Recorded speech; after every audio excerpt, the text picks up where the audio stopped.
네, 여러분 안녕하세요. 어저께 중요한 뉴스가 한 3-4개 정도 있었는데 어떻게 뉴스가 배치될까 되게 궁금했었는데 아니나 다를까 이용수 할머님의 기자회견이 모은 포탈과 커뮤니티와 뉴스를 다 그냥 덮어버렸네요. 원래는 작은 그 대구에 있는 카페에서 하시기로 했는데 수많은 취재진이 몰려오고 일본에서도 몰려오고 극우 유튜버들이 총출동하고 하면서 인산인해를 이루면서 결국 그 대구에 있는 호텔에 옮겨가지고 기자회견을 하셨어요.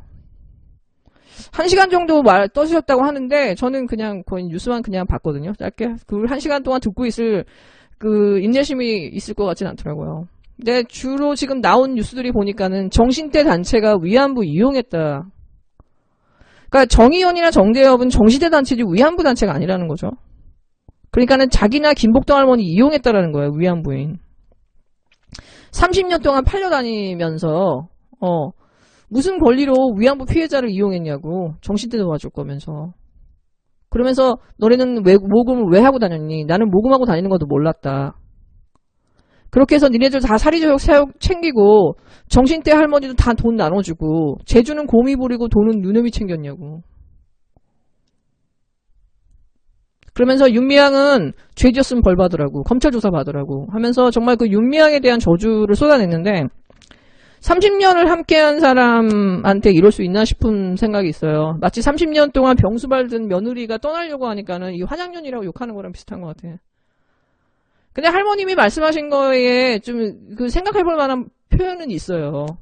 정신대랑 위안부는 다르다. 다르게 대접했어야 된다. 왜 나를 똑같이 정신대랑 똑같이 대접했어요? 똑같이 대접할 거면서 왜 밖에 나가서는 위안부 팔았어? 그 돈 받아가지고 나한테 줬어야지. 왜 나는 안 주고 다른 사람한테 줬어? 왜 니네들이 챙겼어? 그리고 왜 밖에 끌고 다니면서 해외에 나가서 나를 성노예라고 그랬어? 왜 국제망신 시켰어? 근데 여러분 그 컴포트 위민 그 위안부가 섹슈얼 슬레이브로 그 국제적인 공식 명칭이 바뀐 지가 한 몇 년 됐어요. 그 부분은 할머님이 잘 모르셨던 것 같아. 그러니까 할머님의 내용을 할머님의 아무리 그 슬픔이라든가 서운함을 좀 이해한다 하더라도 그런 거 있잖아요. 나를 팔아가지고 니네가 돈을 모금해서 돈을 챙겼으면 나를 줬어야지. 왜 니네들이 가지고 왜 그걸 정신대 할머니한테 나눠줘? 내가 다 했는데 게다가 네가 국회의원까지 해. 내가 그 꼴은 못 봐. 이거잖아요. 할머니의 입장에서 피해자의 입장에서 이해해야 된다라고 주장하시는 분들이 좀 있죠. 우리 진영에도. 저는 그분들한테 묻고 싶어요. 할머니의 이 순수한 마음이 그러면은 제대로 전달될 수 있냐요? 지금 할머니 그 병풍 뒤에 서 있는 사람들 보셨나요? 극우단체들이에요. 극우 유튜버들이에요. 곽상도, 핑크당. 소위 말해서 이 할머니들 능욕하고 역사 부정하고 독립운동가들 다 부정해왔던 세력들이란 말이에요. 그리고 이들을 지원하는 사람들이 누구야? 저 친일 언론들하고 극우 세력들 아니에요. 일본에. 할머님이 아무리 순수하게 역사교육 바로 시켜가지고 위안부의 역사를 제대로 알려야 된다라고 얘기한다고 한다고 쟤네들이 그거를 제대로 들어가지고 그럼 할머님의 유지를 따를 상황이냔 말이지.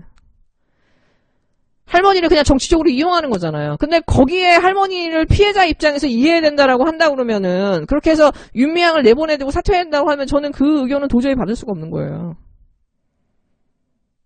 좀 더 큰 그림을 보자고 하면 지금 할머니의 그 목소리와 할머니를 이용하는 세력들은 너무나 우리 앞에서 뻔하잖아요. 진짜 우리 어떻게 보면 진짜 능욕당하고 있는 상황이죠. 온 국민이.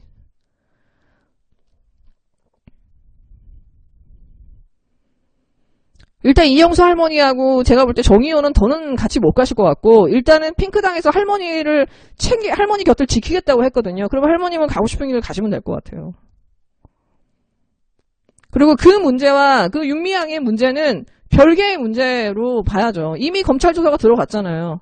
할머니가 원하는 그 순간 할머님도 이제는 완전히 지금 극우단체들이 얘기하고 친일단체들이 얘기하는 건 되게 비스무리한 그 주장을 지금 하고 계시거든. 그것까지 받아들일 수는 없는 거예요. 할머님이 아무리 피해자라더라도. 그리고 어저께 곽상도가 기자회견장에 나온 것만으로도 이 게임은 끝난 거예요. 더 말할 필요도 없는 거예요, 사실은. 네, 그리고 어저께 사실은 가장 비중 있게 다뤄줬어야 되는 뉴스는 뉴스타파의 그 죄수화 검사 마지막 편이에요. 한만호의 1200쪽에 달하는 증언록이 그 생생한 그 비망록이 나왔을 때 그 보수 언론하고 검찰들이 뭐라 그랬어요? 검찰 탄압하는 거야? 공수처 1호로 세우려고? 한명수 재심하려고 하니? 사면시키려고 하는 거야? 예, 진짜 온갖, 진짜, 예, 비아냥을 거리면서, 증거 없어. 한만호가 다 거짓말한 거야. 이건 대법원에서 이미 다 확정받은 거야. 라고 얘기했어요. 왜? 누구도 증명해줄 수 없는 상황이었거든. 아무리 의심이 가도. 근데 결국은 뉴스타파에서 그 한만호 씨의 증언이 사실이라는 것들을 적나라하게, 정말 적나라하게 증언을 해줄 바로 그 사건의 그 관계자였던 그 죄수 H씨를 찾아서 결국은 인터뷰를 했어요. 그리고 그분도 결국은 한만호와 비슷한 운명으로 갔어요. 그 나머지 그 증언했던 그 마약사범이나 그 사기범은 받고 나갔지만은 그분은 20년형 받고 여전히 거기 있는 거예요. 협조하지 않았기 때문에. 그리고 처음에는 협조하는 걸 거부했다가 그 전에는 이미 다 자기의 그 담당 검사한테 얘기하죠. 지금 한만호가 이런 식으로 검찰들한테 핍박받고 있다. 근데 그 검사도 그 말을 네 알았어요 듣고서는 그걸 특수부에다가 전달해서 결국은 그 한만호를 더 공경에 빠뜨리고 그 다음에 자기가 그 말을 하고 안 하겠다라고 하니까는 그 특수부 검사들이 와가지고 네 아들하고 조카도 조사할 거니까는 협조할래 안 할래 해서 결국은 그분이 그 나머지 죄수 두 분하고 같이 협조하고 맨 마지막 순간에 그 검사들이 접대받은 것들을 다 기록해 놨다가 너네 나 증언대로 세우면은 법정에서 내가 다 까발릴 거야. 니네가 나한테 어떻게든 다 까발릴 거야. 그렇게 해서 결국은 그분은 증언대를 쓰지 않는 얘기들이 나오잖아요. 어떻게 보면 영화 같으면서도 굉장히 슬프고 되게 잔혹하죠. 게다가 지금 이분 같은 경우는 사실 10년 만에 지금 숨기고 있었던 얘기를 지금 어떻게 보면 용기를 내서 고백한 거거든요. 그래서 MBC에서는 이미 그 환은상이라고 본인의 실명을 공개했고요. 그리고 지금 그때 자기를 괴롭혔던 검사들을 전부 다 고소한다고 했거든요. 그러니까 이분한테 정말 힘을 드려야 되고요. 그리고 어저께 정말 반가운 게 법무부에서 발표를 했어요. 한명수 수사는 진상조사가 불가피하다. 왜냐 검찰들의 강압수사 의혹에 초점을 맞춰서 이 수사에 대해서 수사 과정에 대한 진상조사를 나서겠다고 했거든요. 그러면 법무부에서는 지금 이 한은상 씨 H씨를 불러가지고 지금 그때의 검사들을 불러서 그들을 진짜 역사의 심판대에 세워야 돼요. 진짜 이거를 하지 않으면은요. 그리고 21대 국회에서 민주당이 이 검찰개혁을 하지 않을 경우에 어떤 게 벌어질 수 있는지를 진짜 우리는 적나라하게 보고 있는 거예요.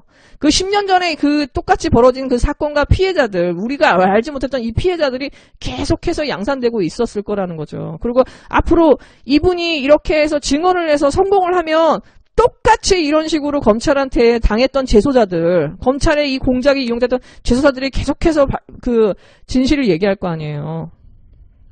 그렇게 하도록 지금 성공의 사례를 제가 볼 때는 만들어줘야 돼요. 그리고 이제 시민보 기자도 지금 제보가 계속 들어온대요. 이것 때문에. 네. 그래서 아마 이거에 대한 그 좀 후속 보도가 더 나올 것 같아요. 그래서 좀 기대를 해봅니다. 그 다음에 이제 어저께 진짜 홀딱 깼던 뉴스가 뭐냐면요. 여러분 채널A가 그 한동훈과 이동재 사이에 오갔던 그 엄원유착 의혹에 대한 진상보고서를 회사 홈페이지에 올렸어요. 바로 그 전날 사과를 했죠. 그러면서 얘네들이 뭘 발표했냐면은 그 이동재와 한동훈 사이에 통화가 3번 있었고 그 다음에 한동훈이 계속해서 야 만나봐 재소사 만나봐 내 이름 팔아도 돼 만나봐 이런 거예요. 왜? 쟤네들이 저렇게 재소자를 이용할 수가 없는 거야. 눈치가 보이니까 이제는 법무부가 하고 있잖아요. 예, 서울중앙지검장을 어떻게 저기래. 그러니까는 이제는 그런 재소자를 사용하지 못하니까는 지기가 제일 가까운 기자를 이용해가지고 공작을 벌이려는 거죠. 이 공작에 대한 이 본능. 이 한동훈이나 윤석열이나 이런 애들은 이 본능을, 이 특수부애들은 이걸 벗어나지 못하는 것 같아. 그러니까 이동재의 변호사 여러분 아시죠? 주진우 기자라고. 주진우 기자가 아니라 주진우 그 검사. 그 검사가 지금 변호사가 됐잖아요. 그 적폐 검사가 어저께 발표를 했는데요. 그 이동재의 입장을 발표했는데 그 발표가 되게 묘해요. 맨 마지막 부분이 더 웃겨요. 마지막 부분이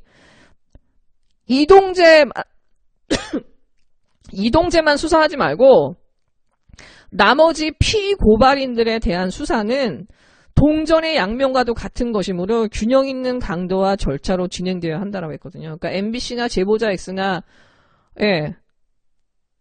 지금 똑같이 수사하라는 얘기예요. 그러니까 지금 이거는 뭐냐, 검찰한테 빨리 MBC 털으라는 얘기거든. 그러면서 이 이동재가 뭐라고 하냐면은 자기는 지금 채널A가 발표한 내용들은 전부 사실이 아니고 다 왜곡된 거다. 이 기자의 인권이 무시됐다라고 하면서 지금 그 채널A를 비판했어요.